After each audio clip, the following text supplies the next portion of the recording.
ওয়ালা ইয়াবকা মিনাল কুরআন ইল্লা রাসমুহু। নবীজি সাল্লাল্লাহু আলাইহি ওয়াসাল্লাম বলেন, কোরআন থাকবে তবে লেখায় থাকবে, বাস্তবে কোরআনের উপরে আমল থাকবে না। এখনো কোরআন আছে, লেখায় আছে, কিন্তু আমলে নাই। না আছে ব্যক্তিগত জীবনে কোরআন, না আছে সামাজিক জীবনে কোরআন, না আছে পারিবারিক জীবনে কোরআন, না আছে অর্থনৈতিক জীবনে কোরআন, না আছে রাষ্ট্রীয় জীবনে কোরআন। বলে কোথাও কোরআন নাই। কোরআন কই আছে? কয় বাড়িতে আছে, ওই একটা তাকের উপরে। মসজিদে আছে, তাকের মধ্যে। হারে কোরআনের উপরে আমল তো বহুদূর। অনেক সময় অনেক মসজিদের মধ্যে গেলে দেখা যায় কোরআনের উপরে ধুলা জমা হয়ে এক পাত্তা হয়ে গেছে। আছে না নাই কোন? অনেক মসজিদের মধ্যে আছে। কোরআনের আমল তো বহুদূর। মানুষ একটু যত্ন তো করে মোটামুটি, এইটাও করবে না, এটাও নাই। এজন্য আপনাদের মসজিদগুলোতে যদি কোরআন থাকে, কমপক্ষে একটু যত্ন কইরা সুন্দর মতো পরিষ্কার করে কোরআনকে গেলাফ করানোর ব্যবস্থাটা করে দিয়ে না। মানুষ পড়ুক আর না পড়ুক, আমল তো বহুদূর। এই লিখিত কোরআনের যত্ন আমাদের মধ্যে আজকে নাই, ঠিক কিনা বলে? শাইখুল হিন্দ মাহমুদুল হাসান দেওবন্দি রহমাতুল্লাহি আলাইহি, ইংরেজরা মাল্টা দ্বীপে জেলখানার মধ্যে দীর্ঘদিন আটকে রাখছে। ওনাকে একটা সময় জিজ্ঞাসা করা হলো, হযরত, মুসলমানদের উপরে এই জুলুম অত্যাচারের কারণটা কি? তিনি বললেন, যত কারণ হোক, এর মূল কারণ হলো কোরআন থেকে দূরে সরে যাওয়া। একটা সময় হয়তো আমরা কোরআনের উপরে আমল করতে পারি নাই, কিন্তু প্রত্যেক ঘরে ঘরে সকালবেলায় কোরআনের তিলাওয়াত হইত, ঠিক না? মসজিদের মধ্যে মক্তবগুলো প্রাণবন্ত ছিল। অনেক এলাকায় তো এখন মক্তব নাই। অনেক বাড়িতে, অধিকাংশ বাড়িতে এখন সকালবেলায় কোরআনের তিলাওয়াতের আওয়াজও নাই। একটু চিন্তা করে দেখেন, যেখানে কোরআন আল্লাহ নাজিল করেছিলেন ইমামদারদের সংবিধান হিসাবে, ব্যক্তিগত জীবন থেকে নিয়ে রাষ্ট্র জীবন পর্যন্ত এই কোরআন অনুযায়ী নিজেদেরকে পরিচালনা করার জন্য, ওই পরিচালনা তো বহুদূর। আমরা কোরআনটা ঠিক মতো তিলাওয়াত করি না। এই হলো আমাদের অবস্থা। এখন বলেন, আমরা যদি তিলাওয়াত না করি, একটা সময় কি হবে? আলেমরা মারা যাবে, মুরব্বীরা মারা যাবে, কোরআন তিলাওয়াতের লোক থাকবে না। আলেমরা দুনিয়া থেকে চলে যাবে, কোরআন বোঝানোর লোক থাকবে না, বোঝার লোক থাকবে না। এভাবে আস্তে আস্তে আলেমদের মৃত্যুর মাধ্যমে এই দুনিয়া থেকে আল্লাহ ইলমকে উঠায় নিয়ে যাবে। কোন কথা থেকে গেছি? যে নবীজি সাল্লাল্লাহু আলাইহি ওয়াসাল্লাম বলেন, লা তাকুমুস সাআ হাত্তা ইয়াকবাদুল ইলম। ততক্ষণ পর্যন্ত কিয়ামত হবে না যতক্ষণ না আল্লাহ তাআলা ইলম উঠায় নিয়ে যাবে। ইলম উঠবে কেমনে? এক রাত্রেই হঠাৎ করে কোরআন আল্লাহ উঠায় নিয়ে যাবে না, কোরআনের লেখাগুলো মুছে যাবে না, বরং দুনিয়া থেকে আলেমদেরকে উঠায় নেওয়ার মাধ্যমে আল্লাহ তাআলা ইলম উঠায় নিয়ে যাবে। যখন আলেমরা দুনিয়া থেকে চলে যাবে, অবস্থা কি হবে? নবীজি এক হাদিসের মধ্যে বলেন, ইন্নাল্লাহা লা ইয়াকবিদুল ইলমা ইনতিজাআন ইয়ানতাজিউহু মিনাল ইবাদ।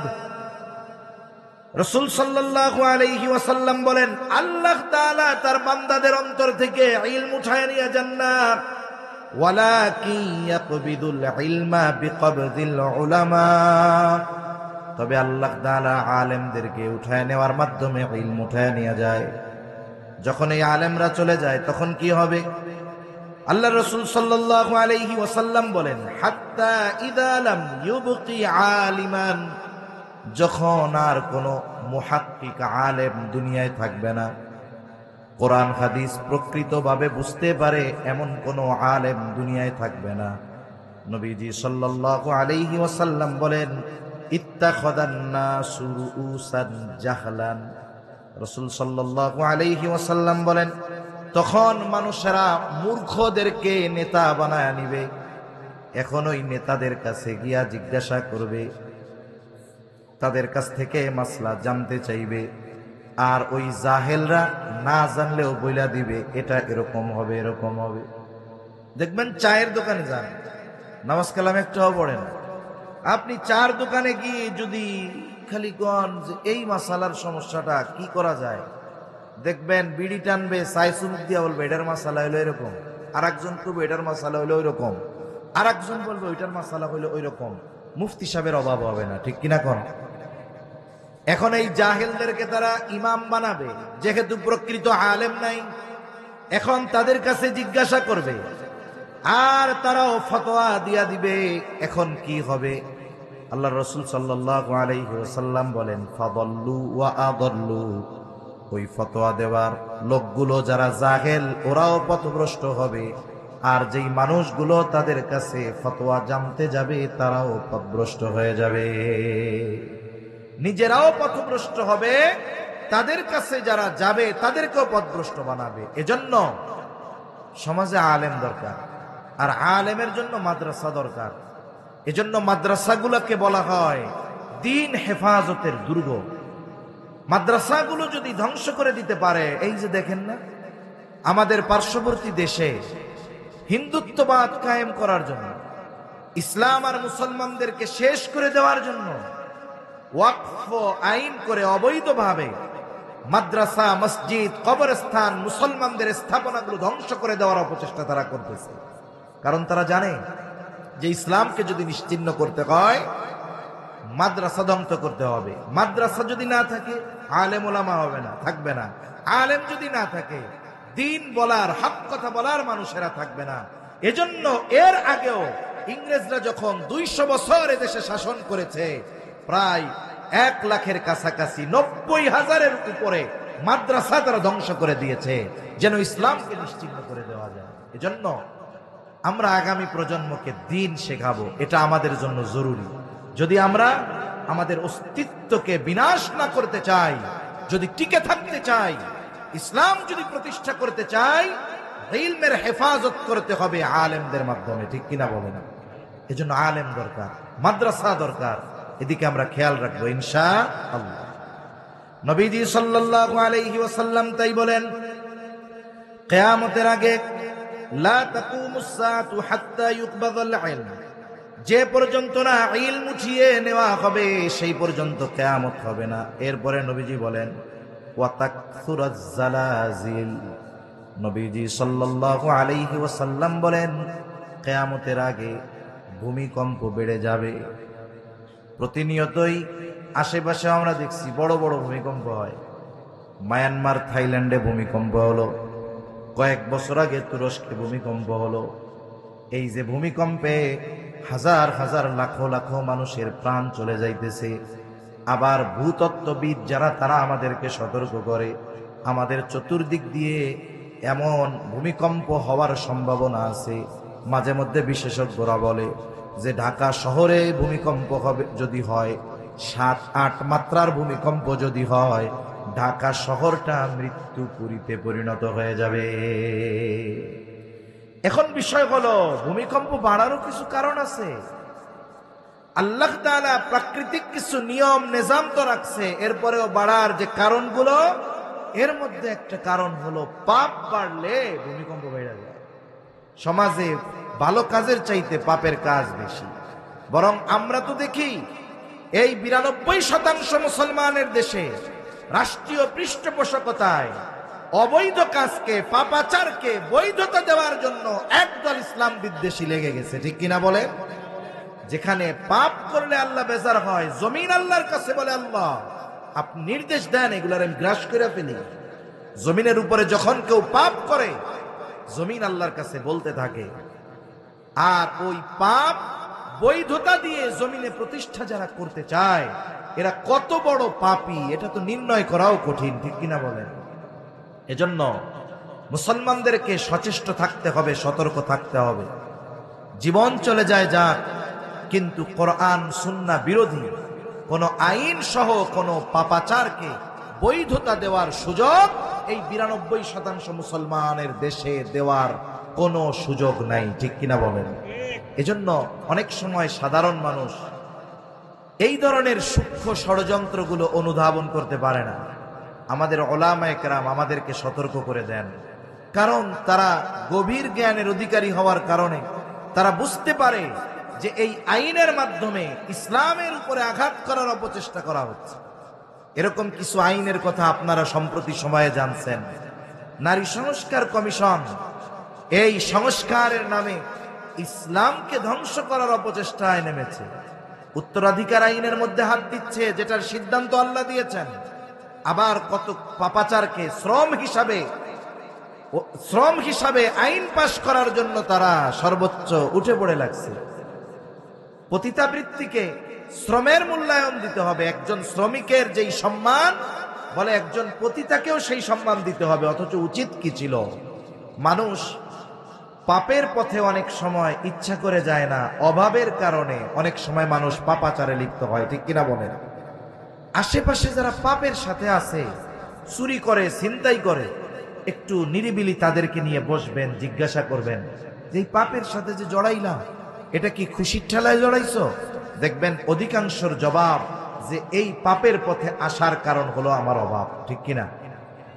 এই যে দুশ্চরিত্রা নারী যারা পতিতাবৃত্তিতে জড়িয়ে গেছে, উচিত ছিল গভর্নমেন্টের এই মানুষগুলার জন্য তারা যেন ওই পথ থেকে ফিরে এসে তাদের জীবন জীবিকার ব্যবস্থা করা বৈধ পন্থায়, তাদের জন্য কর্মসংস্থান তৈরি করা।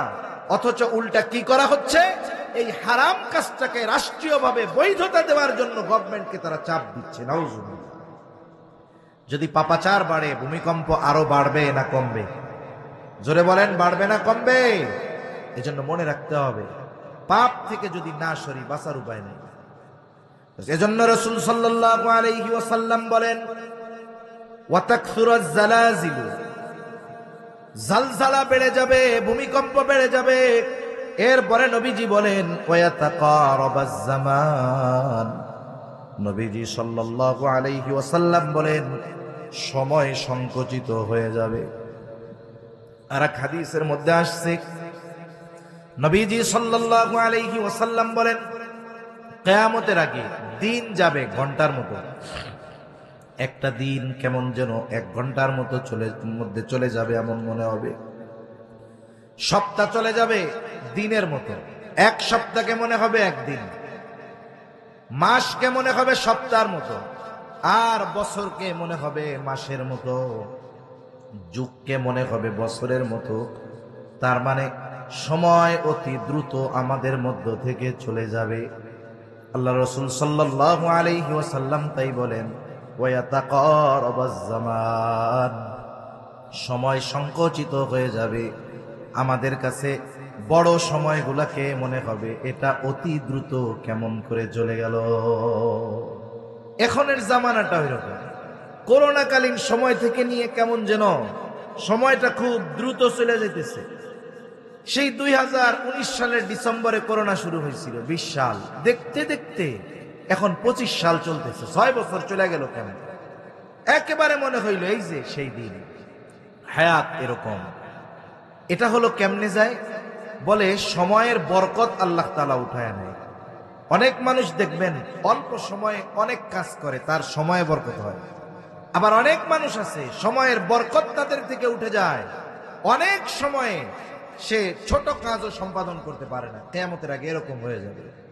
সময়ের বরকত যেহেতু উঠে যাবে, সুতরাং মনে হবে যে সময়টা সংকুচিত হয়ে গেছে, অল্প সময়ের মধ্যে চলে যাইতেছে।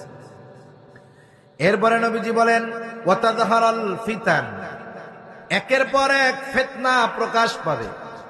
কিয়ামতের আগে বড় বড় ফিতনা আসবে, এখনো একের পর এক ফিতনা আসতেছে। মাঝে মধ্যে নারীর ফিতনা, ইন্টারনেটের ফিতনা, প্রযুক্তির ফিতনা। কিয়ামত যখন নিকটবর্তী হবে, বড় বড় কিছু ফিতনা দেখা দিবে। ইয়াজুজ মাজুজের ফিতনা, দাজ্জালের ফিতনা, এই ধরনের অনেক ফিতনা কিয়ামতের আগে প্রকাশ পাবে। এই সময়গুলোতে ইমানদারদের সচেষ্ট থাকা দরকার, সতর্ক থাকা দরকার। আল্লাহ তাআলার কাছে ফিতনা থেকে বেঁচে থাকার জন্য দোয়া করা দরকার। কিয়ামতের আগে সবচেয়ে বড় ফিতনা হবে দাজ্জালের ফিতনা। দাজ্জালের ফিতনা হবে সবচেয়ে বড় ফিতনা। আজকে আধুনিক প্রযুক্তি আস্তে আস্তে দাজ্জালের আগমনকে স্বাভাবিকরণ করার অপচেষ্টা করতেছে। এই যে ইহুদিরা মসজিদুল আকসা ভেঙে দিতে চায়। মসজিদুল আকসার যে পুরাতন যেই মসজিদ, এটা ভেঙে তারা থার্ড টেম্পল, তৃতীয় মন্দির, উপাসনালয় নির্মাণ করতে চায়। তাদের বিশ্বাস হলো এই উপাসনালয় নির্মাণের পরে তাদের ত্রাণকর্তা মাসিহে দাজ্জালের আগমন ঘটবে। তারা তাদের ত্রাণকর্তা হিসাবে ভাবে দাজ্জালকে। দাজ্জালের আগমনের মাধ্যমে গোটা পৃথিবীর উপরে তাদের কর্তৃত্ব প্রতিষ্ঠিত হবে। দাজ্জাল আসবে, আল্লাহ রাসূল সাল্লাল্লাহু আলাইহি ওয়াসাল্লামের হাদিস, আসবে দাজ্জাল। কিন্তু আসার আগে একটা ক্ষেত্র, একটা প্রেক্ষাপট এই ইহুদিরা পৃথিবীর মধ্যে তৈরি করার প্রচেষ্টা করতেছে। আজকে প্রযুক্তির যত উন্নতি, এগুলো দাজ্জাল আগমনের প্রেক্ষাপট তৈরির অন্যতম মাধ্যম। এখন আপনারা বলতে পারেন যে হুজুর, তাইলে কি এই প্রযুক্তিগুলা থেকে আমরা দূরে সরে থাকবো? বলে না, আপনি যদি শত্রু সম্পর্কে না জানেন তাইলে শত্রু চিনবেন কেমনে, শত্রুর মোকাবেলা করবেন কেমনে? এজন্য আমাকে আপনাকে কিছু বিষয় জানতে হবে, কিন্তু ওই বিষয়গুলার ফাঁদে পা দেওয়া যাবে। বিষ খাইলে মানুষ মরে যায়। আপনি যদি বিষের সম্পর্কে না জানেন তাইলে ওই বিষ খাওয়ার মতো ভুল আমার আপনার মাধ্যমেও হয়ে যেতে পারে, ঠিক কিনা বলেন? এজন্য প্রযুক্তির ব্যবহার করবেন, কিন্তু প্রযুক্তির ফাঁদে যদি কেউ পড়ে যায় তাহলে জীবন নিঃশেষ হয়ে যাবে। আমরা অনেক সময় দেখি অনেকে ফেসবুক, ইন্টারনেট, মোবাইলে গেমস, এইসবের ফাঁদে পড়ে জীবনটাকে শেষ করে ফেলে। হয় কি হয় না? কত ধরনের অকারেন্স হয়, কত ধরনের অপরাধ হয়। এক সময় একটা গেমসও বাইরে হয়েছিল, ব্লু হোয়েল নাকি নাম। এই গেমস খেলতে খেলতে নাকি আত্মহত্যা করে ফেলতো। তাহলে চিন্তা করেন, এটা আমি আপনি জানি, এজন্য আমি আপনি সতর্ক, আমার অধীনস্থদের সতর্ক করতে পারবো, কিন্তু এর ক্ষতি যদি আমি না জানতাম, এই ফাঁদে হয়তো আমি আপনি পড়ে যেতে পারতাম। এজন্য প্রযুক্তির ব্যবহারেরও মাত্রা আছে। অধিক যদি ব্যবহারের মধ্যে জড়ায়া যায়, এটা আমার আপনার জন্য ধ্বংসের কারণ হয়ে যেতে পারে। এরপরে নবীজি বলেন, ওয়ায়াকসুরাল হারজ, হারজ বেড়ে যাবে। হারজ মানে কি? নবীজিকে জিজ্ঞাসা করা হলো, হারজ কি? নবীজি সাল্লাল্লাহু আলাইহি ওয়াসাল্লাম বলেন, হত্যা বেড়ে যাবে, হত্যা। কিয়ামতের আগে বিনা কারণে হত্যা বেড়ে যাবে। রাসূলুল্লাহ সাল্লাল্লাহু